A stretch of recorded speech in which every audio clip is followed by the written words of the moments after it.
ஆண்டவரும் இரட்சகருமாகிய இயேசு கிறிஸ்துவின் இணையற்ற நாமத்தில் உங்கள் யாவருக்கும் எங்களுடைய அன்பின் நல்வாழ்த்துக்களை தெரிவித்துக் கொள்கிறோம்.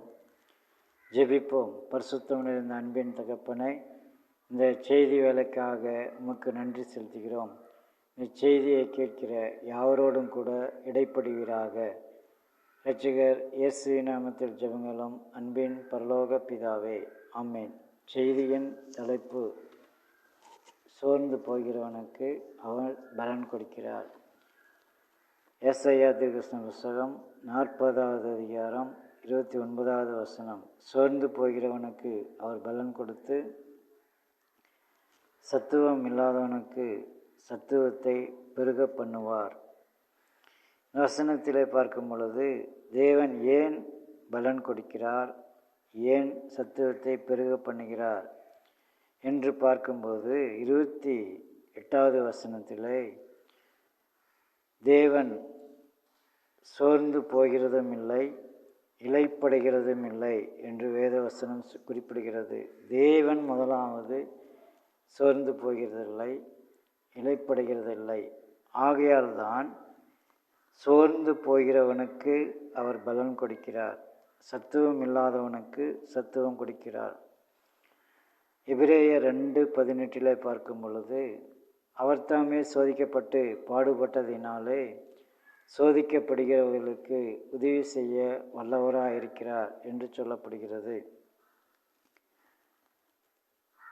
சங்கீதம் 143:4 என் ஆவி என்னில் தேங்குகிறது, என் இருதயம் எனக்குள் சோர்ந்து போகிறது.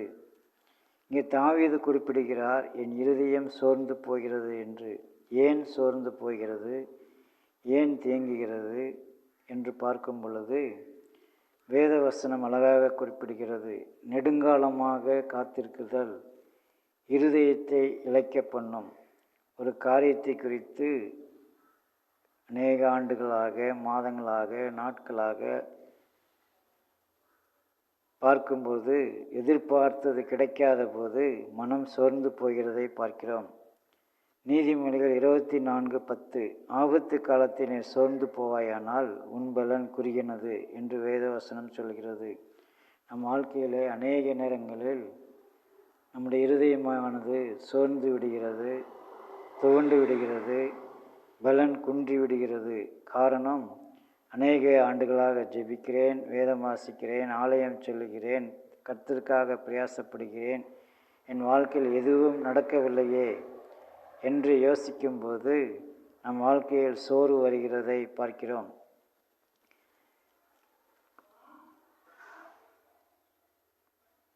சங்கீதம் 68:35 இஸ்ரவேலின் தேவன் தம்முடைய ஜனங்களுக்கு பலனையும் சத்துவத்தையும் அருளுகிற தேவனாயிருக்கிறார், அவருக்கு ஸ்தோத்திரம் உண்டாவதாக என்று சொல்லப்படுகிறது.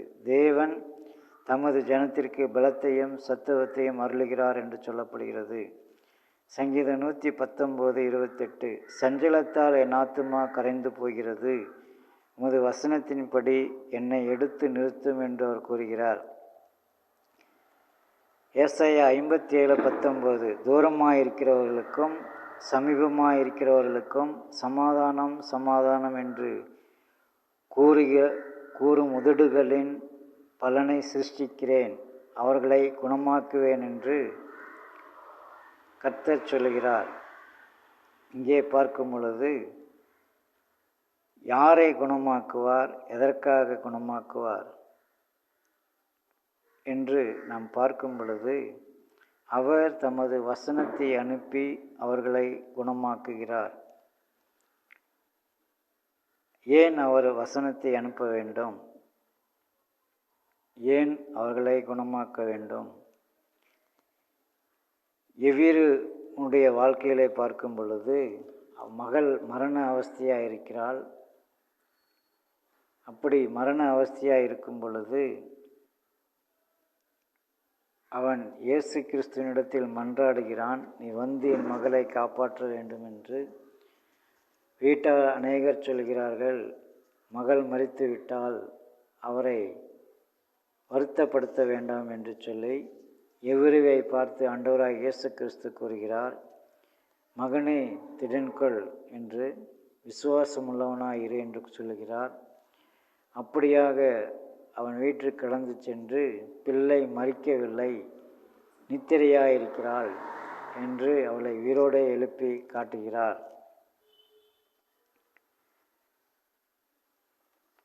வேதவசனம் சொல்லுகிறது,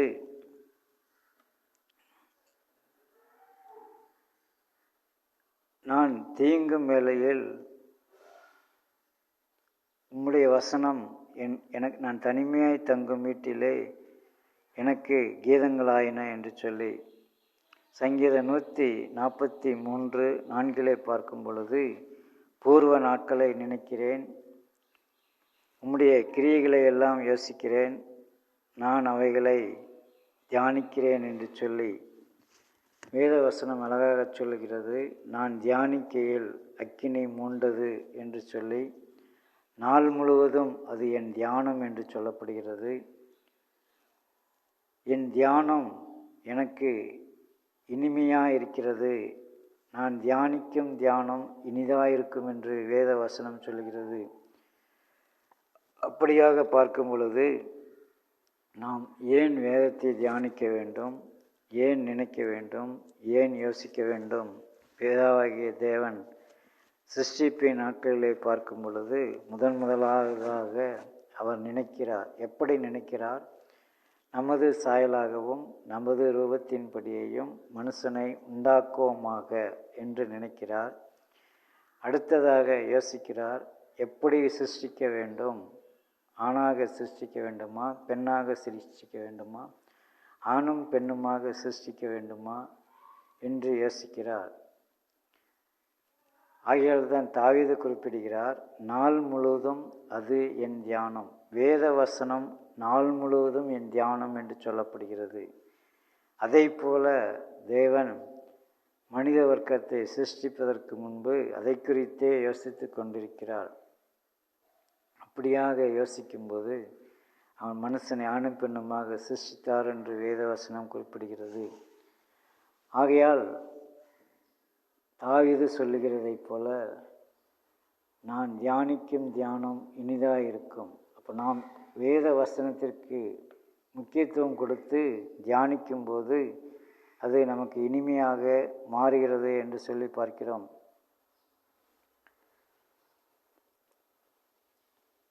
சங்கீதம் 119:28 சஞ்சலத்தால் என் ஆத்துமா கரைந்து போகிறது, உமது வசனத்தின்படி என்னை எடுத்து நிறுத்தும் என்று பார்க்கிறோம். எரேமியாவின் புஸ்தகம் 31:25 நான் விடாய்த்த ஆத்துமாவை சம்பூர்ணமடைய பண்ணி தொய்ந்து போன எல்லா ஆத்துமாக்களையும் நிரப்புவேன். விடாய்த்த ஆத்துமா என்று சொல்லப்படுகிறது. களைப்படைந்த ஆத்துமா, சோர்ந்து போன ஆத்துமா, இலைப்படைந்த ஆத்துமா என்று சொல்லி யோவான் எழுதின சுவிசேஷம் 4வது அதிகாரம் 14வது வசனம் இயேசு கிறிஸ்து கூறுகிறார், நான் கொடுக்கும் தண்ணீரை குடிக்கிறவனுக்கோ ஒரு காலம் தாகம் உண்டாகாது, நான் அவனுக்கு கொடுக்கும் தண்ணீர் அவனுக்குள்ளே நித்திய ஜீவ காலமாய் ஊறுகிற நீரூற்றாயிருக்கும் என்று வேதவசனம் குறிப்பிடுகிறது. இங்கே பார்க்கும் பொழுது ஆபிரகாம் என்னுடைய 24 ஆண்டுகளாக காத்திருக்கிறேன், எனக்கு குழந்தை பாக்கியம் இல்லையே, 99 ஆண்டுகள் கடந்து விட்டதே, என்னுடைய வாழ்க்கையில் சுதந்திரம் இல்லையே, சுதந்திர வாழ்வு இல்லையே என்று அவன் யோசித்தான். அவனை பார்த்து கூறுகிறார், உற்பவ கால திட்டத்தில் உன்னிடத்திற்கு வருவேன், கர்த்தரால் ஆகாத காரியம் ஒன்று உண்டோ? உற்பவ கால திட்டத்தில் வரும் பொழுது சாரால் ஒரு குழந்தையை அணைத்து கொண்டிருப்பாள் என்று சொல்லப்படுகிறது. அப்படியாக அவன் விடாய்த்து போயிருந்தான், துவண்டு போயிருந்தான், நெடுங்காலமாக காத்திருந்தான். அவனை சந்தோஷப்படுத்துகிறார். உங்களுடைய வாழ்க்கையிலேயும் எத்தனையோ ஏக்கங்கள், போராட்டங்கள், பிரச்சனைகள், அவமானங்கள், கண்ணீர்கள், துன்பங்கள், துயரமான பாதைகளில் உங்கள் இருதயம் சோர்ந்து போயிருக்கும்.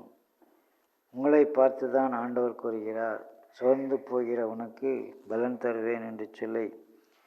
நியாயாதிபதிகளின் புஸ்தகம் 15வது அதிகாரம்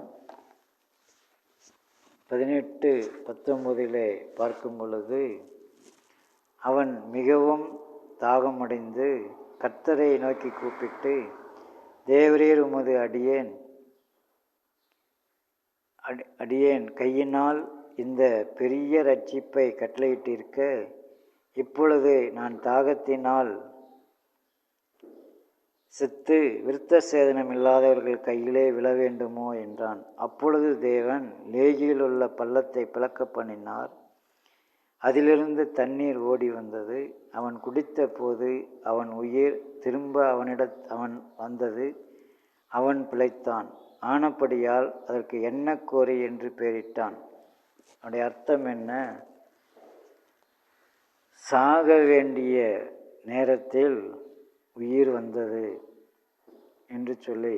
இன்றைக்கு உங்களுடைய நிலைமை கூட, அடுத்த நிமிடம் என் உயிர் போய்விடும், அல்லது அடுத்த நிமிடம் என் மானம் போய்விடும், அடுத்த நிமிடம் என் பெயருக்கு களங்கம் ஏற்பட்டுவிடும், அல்லது அடுத்த நிமிடம் என் வாழ்க்கையில் எதிர்பாராத ஒரு நஷ்டம் ஏற்படும் என்று தோண்டு போயிருக்கக்கூடிய உங்களை பார்த்து ஆண்டவர் கூறுகிறார், சோர்ந்து போகிற உனக்கு பலன் தருவேன், சத்துவம் இல்லாத உனக்கு சத்துவத்தை பெருக பண்ணுவேன் என்று சொல்லி அன்பான தேவ பிள்ளையை ஆண்டவராய் இயேசு கிறிஸ்து கூறுகிறார். வருத்தப்பட்டு பாரம் சுமக்கிறவர்களே, நீங்கள் எல்லோரும் என்னிடத்தில் வாருங்கள், நான் உங்களுக்கு இளைப்பாறுதல் தருவேன் என்று சொல்லி, உங்களுக்கு சமாதானத்தை தருகிறேன், உலகம் கொடுக்கிற பிரகாரமாக அல்ல, என்னுடைய சமாதானத்தை உங்களுக்கு கொடுக்கிறேன் என்று சொல்கிறார். அதே வேளையில் நிச்சயமாகவே முடிவுண்டு, உன் நம்பிக்கை வீண் போகாது என்று சொல்கிறார். அன்பான தேவ பிள்ளையே, நீ எந்த நிலையில் இருந்தாலும் ஆண்டவர் உனக்கு சுகத்தையும் பலத்தையும் ஆரோக்கியத்தையும் பலத்தையும் சௌக்கியத்தையும் சத்துவத்தையும் பெருக பண்ண அவரால் முடியும். கர்த்தரை நம்பி நன்மை செய் என்று சொல்லி வேதத்திலே பார்க்கிறோம். அவர் ஏற்ற காலத்திலே உங்களை உயர்த்தும்படிக்கு அவருடைய பலத்த கைக்குள் அடங்கியிருங்கள் என்று வேதவசனம் சொல்கிறது. ஆகையால் மிகுந்த பலனுக்கு ஏதுவான உங்கள் தைரியத்தை விட்டுவிடாதீர்கள் என்று சொல்லப்படுகிறது. இந்த வார்த்தையை கேட்டுக்கொண்டிருக்கிற யாராக இருந்தாலும் தேவனை அண்டிக் கொள்கிறவர்கள் பாக்கியவான்கள் என்று சொல்லப்படுகிறது. அவர் உங்களை உயர்த்துவார் என்பதற்கு சந்தேகமில்லை. ஜெபிப்போம். ஆண்டவரே, சோர்ந்து போகிறவனுக்கு பலன் கொடுத்து சத்துவம் இல்லாதவனுக்கு சத்துவத்தை பெருக பண்ணுகிற தேவன், செய்தியை கேட்கிற யாவருக்கும் சத்துவத்தை தந்தள்ள வேண்டுமாய், சோர்வை நீக்கியற வேண்டுமாய் ஜெபிக்கிறோம். நீர் ஒருவர் மாத்திரமே மகிமை அடைவராக. இரட்சகர் இயேசுவின் நாமத்தில் ஜெபங்களும் அன்பின் பரலோக பிதாவே. ஆமேன், ஆமேன், ஆமேன்.